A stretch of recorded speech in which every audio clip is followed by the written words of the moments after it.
கர்த்தரும் இரட்சகருமாய் இயேசு என்ப நாமத்தில் உங்கள் யாவருக்கும் அன்பின் வாழ்த்துக்கள். கர்த்தர் தாமே மீண்டுமாய் உங்கள் ஒவ்வொருவரையும் இந்த ஜேஜி ஷைலோ டிவி இந்த சேனல் மூலமாய் உங்களை பார்க்க கர்த்தர் பாராட்டின மகாபிரிய தயவுகளுக்காய் ஸ்தோத்திரம். எனக்கு அன்பான தேவனுடைய பிள்ளைகளே, ஏறத்தாழ 3 ஆண்டுகள் முன்பாக இந்த சேனலை ஆரம்பித்து இப்பொழுது 3 ஆண்டுகளாக இந்த சேனலை தொடர்ந்து நடத்தும்படியாக கர்த்தர் பல காரியங்களை தயவுகளை எனக்கு ஆண்டவர் செய்து கொடுத்தார். எனக்கு அன்பான தேவனுடைய பிள்ளைகளே, இந்த நாளில் நாம் தேவனுடைய வார்த்தைகளை நாம் தியானிக்கப் போகிறோம். ஆண்டுடைய வார்த்தைகளை இன்று தியானிப்பதற்கு ஆதாரமாக சங்கீதங்களின் புஸ்தகம் 29வது சங்கீதத்தில் 11வது வசனத்தை இந்த வசனத்தை நாம் தியானித்து இந்த நாளிலே கர்த்தர் நம்மோடு கூட பேசுகிற வார்த்தைகளை நாம் இந்த நாளிலே தியானிப்போம். ஆமென். கர்த்தருடைய நாமத்திற்கு மகிமை உண்டாகட்டும். சங்கீதங்களின் புஸ்தகம் 29:11 நாம் வாசிக்க நாம் கேட்போம். கர்த்தர் தமது ஜனத்திற்கு பலன் கொடுப்பார், கர்த்தர் தமது ஜனத்திற்கு சமாதானம் அருளி அவர்களை ஆசீர்வதிப்பார் என்று சொல்லி ஆண்டுடைய வேத வார்த்தை சொல்லுகிறது. எனக்கு அன்பான தேவனுடைய பிள்ளைகளே, பார்க்கிறோம், கர்த்தர் தமது ஜனத்திற்கு பலன் கொடுப்பார். 2வதாக அவர்களுக்கு சமாதானத்தை கொடுக்கக்கூடிய தேவனாய் இருக்கிறார். 3வதாக அவர்களை ஆசீர்வதிக்கக்கூடிய தேவனாய் இருக்கிறார். இது யாருக்கு ஆண்டவர் செய்யக்கூடிய வார்த்தை அப்படின்னு கேட்கும் பொழுது, கர்த்தர் தமது ஜனம் அப்படின்போது, தமது ஜனம் என்பபொழுது ஆண்டு நோக்கி விசுவாசத்தோடு தேவனை துதிப்பவர்கள், தேவனை ஆராதிப்பவர்கள், தேவன் மீது வாஞ்சியாக இருக்கிறவர்கள், தேவன் மீது அன்புள்ளவர்கள், தேவன் மீது பற்றுள்ள அந்த மக்களை பார்த்து தான் ஆண்டவர் சொல்கிறாரு, இது அவருடைய சித்தத்தின்படி, தன்னுடைய சித்தத்தின்படி செய்கிறவர்கள் அவருடைய ஜனங்களாக இருக்காங்க. இப்படிப்பட்ட ஜனங்களுக்கு தான் கர்த்தரது நாளில் சொல்லி இந்த வார்த்தை, தமது ஜனத்திற்கு பலன் கொடுப்பார். ஆமாம், இன்னைக்கு அநேக பேரை நம்ம பார்க்கிறோம். எனக்கு அன்பானவர்களே, எத்தனையோ பேர் பலன் இல்லாதபடி அவர்களுடைய இந்த ஜனத்தில் நிறைய மக்கள் இன்றைக்கி பார்க்குறோம். குடும்பத்தில் ஒரு பலன் இல்லை. முதலாவதாக அவர்களுக்கு சரீர பிரகாரமாக பலன் இல்லை. கர்த்தருடைய நாமத்திற்கு மகிமையாக சரீர பிரகாரமான ஒரு பலன் இல்லை. 2வது குடும்பத்தில் ஒரு பலன் இல்லை. இப்படி நிறைய காரியங்களை நம்ம சொல்லிக்கிட்டே போகிறோம். கர்த்தருடைய நாமத்திற்கு மகிமையாக இப்படிப்பட்ட மக்களை பார்த்து தான் ஆண்டவர் சொல்கிறாரு, கர்த்தர் தமது ஜனத்திற்கு பலன் கொடுப்பார். இன்றைக்கி ஆண்டவர் முதலாவதாக நம்ம ஆவியிலே பலனை தருகிறார், ஒரு ஆத்மாவிலே பலனை தருகிறார், சரீரத்திலே நமக்கு பலனை கொடுக்கிறார். பொருளாதார ரீதியில் மற்றவர்கள் கண்கள் மற்றவருடைய கண்களின் பார்வையில் தேவன் தம்முடைய ஜனங்களை பலமுள்ளவர்களாக கர்த்தர் மாற்றுகிறார். ஹல்லேலூயா, ஆமென். கர்த்தருடைய பரிசுத்த நாமத்திற்கு மகிமை உண்டாகட்டும். தமது ஜனத்திற்கு பலன் கொடுப்பார். இன்றைக்கி எத்தனையோ பேர் பலன் இல்லாமல் படுத்த படுக்கையா ஹாஸ்பிட்டலில் வியாதியிலையும் தெரியல, டாக்டர்களால் கண்டுபிடிக்க முடியல, அப்படிப்பட்ட வியாதிகளால் கூட அவசரப்பட்டுக்கிட்டு இருக்கிறாங்க. மரணப்படுக்கையில் நிறைய பேர் இருக்கிறாங்க. இன்னைக்கு அப்படிப்பட்ட ஜனங்கள் ஆண்டவரை நோக்கி கூப்பிடும் பொழுது என்ன செய்ய தெரியுமா? தமது ஜனத்திற்கு பலன் கொடுப்பார். ஹல்லேலூயா. 2வதாக அவர் பலனை கொடுப்பதோடு மட்டுமில்லாமல் அடுத்த காரியத்தை என்ன பண்ணுறாரா? தமது ஜனத்திற்கு அவர் சமாதானம் அருளுகிற தேவனாயிருக்கிறார். இதை கேட்டுக்கொண்டிருக்கும் எனக்கு அன்பான தேவனுடைய பிள்ளைகளே, இன்றைக்கி அநேக குடும்பங்களில் சமாதானத்தை இழந்து விட்டார்கள். அநேக குடும்பத்தில் சமாதானத்தை இழந்து போனாங்க. அநேக குடும்பத்தில் சமாதானம் இல்லை. புருஷன் மனைவிக்கு மத்தியில் சமாதானம் இல்லை. பெற்றோர்கள் பிள்ளைகளுக்கு மத்தியில் சமாதானம் இல்லை. செய்கின்ற வேலையில் அவர்களுக்கு சமாதானம் இல்லை. குடும்பம் நடத்துவதிலே அவர்களுக்கு சமாதானம் இல்லை. ஹல்லேலூயா. பல விதத்திலும் பல சூழ்நிலையிலும் அவர்கள் தன்னுடைய சமாதானத்தை இழந்தவர்களால் அநேக பேர் இன்றைக்கி தவிச்சிட்டு இருக்கிறத நான் பார்க்குறேன். தினந்தோறும் மாலை வேளையிலே எனக்கு ஜெபிக்க வருவர்கள் அநேகம் உண்டு. அவர்களுடைய ஒவ்வொரு குடும்பத்திலும் ஒவ்வொரு காரியங்களை அவர்கள் சொல்லும்பொழுது மிகவும் வேதனைக்குரியதாக இருக்கும். ஹல்லேலூயா. என்ன சமாதானம் இல்லை. ஒரு சிஸ்டர் சொல்கிறாங்க, பாருங்கள், எங்கள் புருஷன் என்கிட்ட மூஞ்சி கொடுத்தே பேசுகிறதில்ல, அவருக்கு எனக்கு என்னென்னு தெரியல அப்படின்னு சொல்லிட்டு ரொம்ப ஃபீல் பண்ணுறாங்க. அப்போ மனைவி மூலமாக ஒரு சில இடங்களில் புருஷனுக்கு சமாதானம் இல்லை, புருஷனுக்கு மனைவி மூலமாக சமாதானம் இல்லை. கர்த்தருடைய நாமத்திற்கு மகிமை உண்டாதாக. இப்படி எத்தனையோ இடங்களில் சமாதானத்தை இழந்து மக்கள் தவித்து கொண்டிருக்கிறதை நான் ஒவ்வொரு நாளும் என் காதுகளால் கேட்டுக்கொண்டிருக்கிறேன். எனக்கு அன்பான தேவனுடைய பிள்ளைகளே, இன்னைக்கு ஆண்டவர் சொல்கிறாரு, தமது ஜனத்திற்கு கர்த்தர் சமாதானம் தருவார். அல்லேலூயா. ஆண்டவர் சொல்கிறாரு, நான் உலகம் கொடுக்கிற பிரகாரமாக நான் சமாதானத்தை கொடுக்க மாட்டேன்.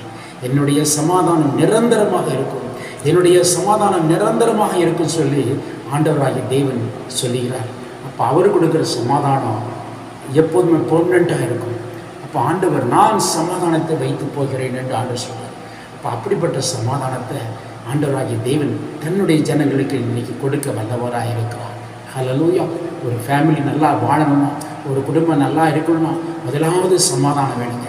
சமாதானம் இல்லைன்னா பிரச்சனை, பாடு, தொந்தரவு எல்லா சூழ்நிலை இருக்கும். இன்னைக்கு ஆண்டவர், அருமையான என்னுடைய தேவ ஜனமே, கர்த்தராகிய ஆண்டவர் உங்களை பார்த்து தான் சொல்கிறாரு, நான் இன்னைக்கு என்ன செய்கிறேன், உங்களுக்கு சமாதானத்தை தரப்போகிறேன்றார். ஹல்லேலூயா.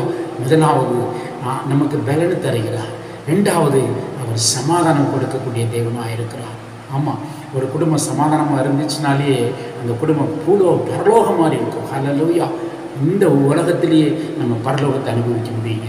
அதுக்கு தேவை என்ன தெரியுமா? நமக்கு சமாதானம் வேணும். ஆமென், ஆமென், ஹல்லேலூயா. மூன்றாவது, கர்த்தர் தமது ஜனத்திற்கு என்ன செய்வார்? சமாதானம் அருளி அவர்களை ஆசீர்வதிப்பார் என்று சொல்லி ஆண்டவருடைய வார்த்தை சொல்லுகிறது. எனக்கு அன்பானவர்களே, ஹல்லேலூயா. அதனால் இதை கேட்டுக்கொண்டிருக்கும் எனக்கு அன்பான தேவனுடைய ஜனமே, நீங்கள் ஆண்டுகிட்ட சொல்லுங்க, கர்த்தருடைய நாமத்திற்கு மகிமை உண்டாதாக. மூன்றாவதாக, அவர் ஆசீர்வதிக்க தேவனாக இருக்கிறார். ஒரு குடும்பத்துக்கு இந்த 3 காரியம், ஒரு மனுஷ வாழ்வில் இந்த 3 காரியம் இருக்கணும். முதலாவது பலன் இருக்கணும், ரெண்டாவது சமாதானம் இருக்கணும், மூன்றாவது ஆசீர்வதிக்கணும். ஹல்லேலூயா. அப்போ கர்த்தர் தமது ஜனத்திற்கு பலன் கொடுப்பார். கர்த்தர் தமது ஜனத்திற்கு சமாதானம் அருளி அவர்களை ஆசீர்வதிப்பார். ஹல்லேலூயா. உன்னை என்னையும் ஆண்டவர் அவர் ஆசீர்வதிக்கக்கூடிய தேவனாயிருக்கிறார். நீயும் நானும் ஆராதிக்கிற ஆண்டவர் அவர் உண்மையுள்ள தேவனாக இருக்கிறபடினாலே, ஹல்லேலூயா. ஒரு ஆசீர்வாதம் என்பது பல விதத்தில் இருக்குங்க.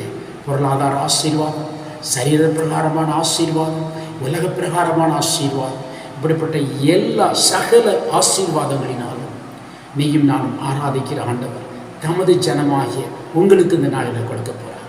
எத்தனை பேர் விசுவாசிக்கிறீங்க? எத்தனை பேர் நம்புறீங்க? ஹல்லேலூயா. நம் ஆண்டவர் அவர் ஜீவனுள்ள ஆண்டவர்.